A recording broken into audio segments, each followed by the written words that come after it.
नमस्कार, म केशव प्रसाद बस्तोला। नेपालमा कहिले त माओवादीले दुःख दिइरहेछ, कहिले कांग्रेसले, कहिले एमाले। हिजो राजालाई ल्याउने भन्दै गर्दा कोही हाम्रो पत्रकार मित्र मर्नुभयो भने अर्को एकजना भाइ पनि मर्नुभयो। यसरी मर्नु भनेको एउटा दुःखद खबर हो। हामी जन्मन धेरै गाह्रो छ। मैले विभिन्नचोटि भनिसकेँ। हाम्रो हिजोको दुईजनाको घटनालाई हेर्दा हाम्रो देशमा एकदम दर्दनाक छ भने अन्य रसिया, युक्रेन, तपाईको गाजा क्षेत्रमा हेर्दा त्योभन्दा धेरै द्वन्द्व छ।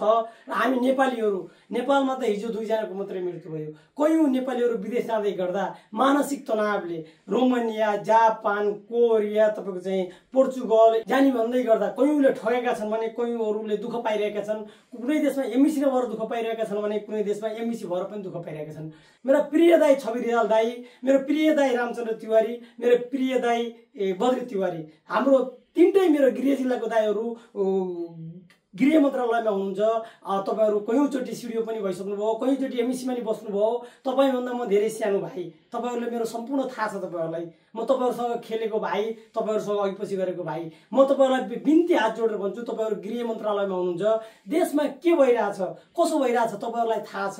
तपाईहरुले यस्तो द्वन्द्व र मान्छे मृत्यु हुनुबाट जोगाउनको लागि आर्मी, पुलिस र के कस्तो संयन्त्र अपनाउनु पर्छ भन्ने कुरो तपाईहरुले अपाइदिनुस्। मेरो प्रिय दाईको नाताले मैले भनिराखेको छु। र मेरो प्रिय दाई गृह मन्त्रालयमा हुँदा र आज दाईले विज्ञप्ति निकालेर दाई बोल्दा पनि मलाई चाहिँ आउट फिल भइरहेछ।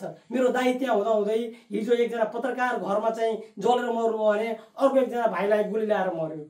यो त अहिलेको तत्कालको घटना हो भने योभन्दा पहिला जनयुद्ध कालमा कयौं मान्छेहरू मरे। 17,000 को त लेखाजोखा छ भने कयौं व्यक्तिहरूको अझसम्म लेखाजोखा छैन। र कयौं भाइ बहिनीहरू विदेशमा गएर अलपत्र पर्नु भएको छ। पोर्चुगलकै कुराकानी गरौँ, हेरौँ पोर्चुगलमा राजदूत नियुक्ति भएर आइसक्नु भएको छ। अझै पनि यहाँ काम सुचारू भएको छैन। हाम्रै राजस्वबाट, देशकै राजस्वबाट ठगी भइरहेको छ। आज राजा ल्याउने भन्दै गर्दा राजाको पनि पूर्ण भिजन केही पनि देखेको छैन मैले। र नेपाली कांग्रेसको त झन् भिजनै छैन। र सबै आफ्नो व्यक्तिगत स्वार्थमा, कोही त राजदूत हुने स्वार्थमा, कोही वाणिज्य दूत हुने स्वार्थमा, कुनै न कुनै स्वार्थमा कांग्रेसमा लागेका छन् भने कोही माओवादीमा लागेका छन्, कोही एमालेमा लागेका छन्। सबैले आफ्नो स्वार्थ हेरिरहेका छन्। मेरो प्रिय रामचन्द्र तिवारी दाई, छवि रिजाल दाई, मेरो चाहिँ हाम्रो डिल्लम दाई र बद्री तिवारी दाई, हिजो तपाईहरु जे जस्तो जुन पार्टीमा संलग्न भए पनि अब तपाईहरुले यो पार्टीको भनेर नभनिकिन समग्र राष्ट्रको लागि मलाई यति गर्व छ कि मेरो आफ्नो गृह जिल्लाको दाई, आफ्नै दाईहरू गृह मन्त्रालयमा यति ठूलो ओहदामा हुनुहुन्छ।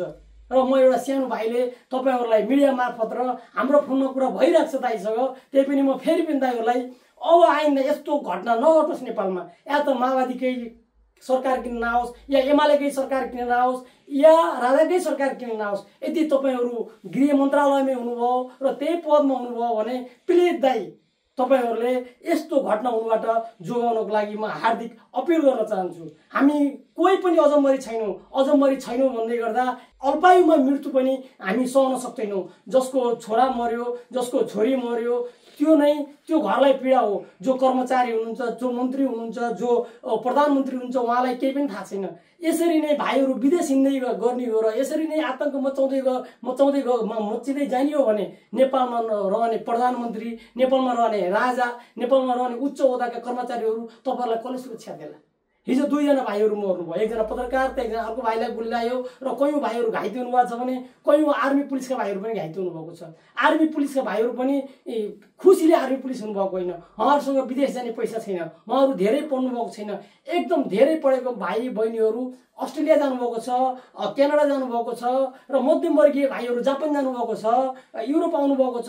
अझ मध्यमवर्गीय भाइहरू क्रोएसिया, रोमानियाको लागि विभिन्न बाटो हुँदै पोर्चुगल आउनुभएको छ भने ठगिनु भएको पनि छ। युके काण्ड पनि त्यस्तै तपाईहरु देखिसक्नुभयो। मेरो प्रिय दाई, युके काण्ड पनि के हो? तपाई गृह मन्त्रालयमा हुनुहुन्छ, एउटा भाइको नाताले, एउटा सम्पूर्ण युवाको नाताले तपाईले यो युके काण्ड पनि हेर्दिनुस्। र मेरो प्रिय दाईहरू र मेरा देशका तमाम आर्मी पुलिसहरूलाई म यही भन्न चाहन्छु, अन्यमा कोही नपरोस् र गल्ती गर्नेलाई नछोडियोस् र कसैलाई पनि बिना गल्तीमा नथुनियोस्।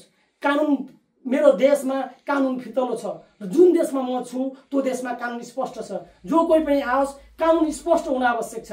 नेपालमा न स्वास्थ्यको कानुन स्पष्ट छ, न शिक्षाको कानुन स्पष्ट छ, न त लेनदेनको कानुन स्पष्ट छ।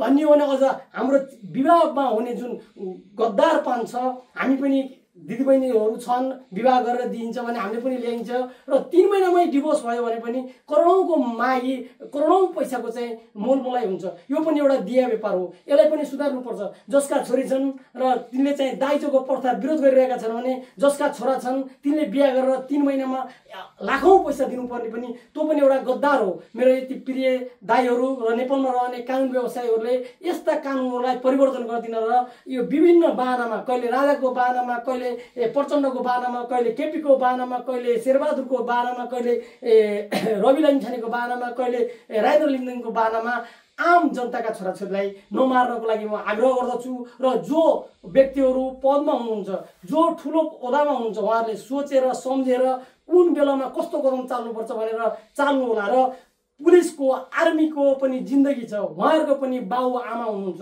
उहाँहरूको पनि छोराछोरी हुनुहुन्छ, उहाँहरूको पनि ज्यानको सुरक्षा गर्ने नेपाल सरकारका उच्च ओहदाका व्यक्तिहरूको दायित्व हो। तपाईहरूलाई जब नेपालमा यस्तै घटना हुँदै गएर सम्पूर्ण आर्मी पुलिसका भाइहरूले पनि देश छोडेर हिँड्यो भने तपाईहरूलाई कसले सुरक्षा देला? एउटा सामान्य पुलिस र सामान्य आर्मीको व्यक्तिले आफ्ना छोराछोरी पढाउन नसकेको, आफ्ना बाउआमालाई उपचार गर्न नसकेको, त्योतर्फ पनि नेपाल सरकार, नेपालको उच्च ओहदामा रहने व्यक्तिहरूले केही सोच्दिनको लागि म आग्रह गर्दछु। जो साना आर्मी पुलिसका भाइहरू हुन्, उहाँहरूको तलबले केही पनि चलेको छैन। म विभिन्न मान्यज्यूहरूलाई कुरा गरेँ, मेरो त केही पनि चल्दैन। तैपनि उच्च ओहदामा हुने, गृह मन्त्रालयमा हुने, परराष्ट्र मन्त्रालयमा हुने कर्मचारीहरूले विदेशमा रहने भाइहरू, जस्तै पोर्चुगलमा अहिले कति दुःख पाइरहेका छन्, रोमानियामा दुःख पाइरहेका छन्, सर्बियामा दुःख पाइरहेका छन्। जर्मनको राजदूतले 10वटा देशहरू, 9वटा देश हेर्नुहुन्छ भने उहाँहरूले इमेलै हेर्नुभएको छैन भने पोर्चुगलकै अहिले कहानी गर्ने हो भने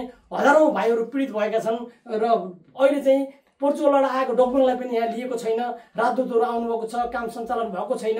यसमा मेरो केही पनि चल्दैन। म त एउटा सामान्य व्यक्ति हुँ र गरिब बाउको छोरा हुँ, न त पढेको छु न केही छु, र म त बोल्ने मात्रै हो। सम्पूर्ण भाइहरू आफ्नो तरिकाबाट अघि बढ्नु होला र मेरा प्रिय दाइहरूलाई विश्वमै छरिएर रहेका आम हाम्रा नेपाली दाजुभाइहरू दुःखमा नपरुन् र समस्त नेपालमा कुनै पनि आन्दोलन हुँदैछ, कुनै पनि केही हुँदैछ भने त्यसमा सबभन्दा पहिला संयम अपनाउनको लागि मेरा प्रिय दाइ छवि रिजाल दाइ, बद्री तिवारी दाइ, रामचन्द्र तिवारी दाइ लगायत अन्य धेरै कर्मचारी हुनुहुन्छ होला। उहाँ दाइहरूभन्दा पनि माथि अब रमेश लेखक गृहमन्त्री, प्रधानमन्त्री, राष्ट्रपति जस्तो व्यक्तिहरूले देशको जनता र देशको भलोको लागि सोच्दिन र कसैका पनि छोराछोरीलाई अन्याय नपार्न र मर्न बाध्दिन नपार्नलाई म आग्रह गर्दछु। भने कसैले पनि आफ्नो छोरा मारेर हेर्नुहोस्।